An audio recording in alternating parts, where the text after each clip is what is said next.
বাইরে দেখো কত বৃষ্টি হচ্ছে, বাইরের কাজটা আমার হয়ে গেল। বৃষ্টি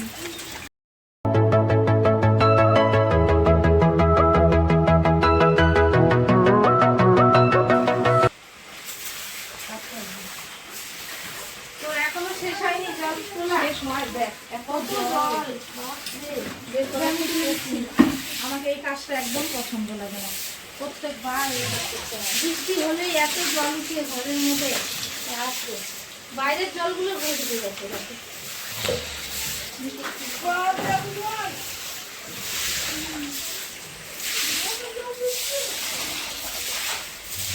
দেখো চতুর্দিকে জলে জল, কতক্ষণ লাগবে জল তুলতে? তোমাদের ঘরে জল ঢুকে কি কমেন্টে জানিও, এরকম জল ঢুকলে কত যে কষ্ট। এই কাজ যে কখন শেষ হবে বলা যাচ্ছে না। তুই কর, এদিক দিয়ে কর।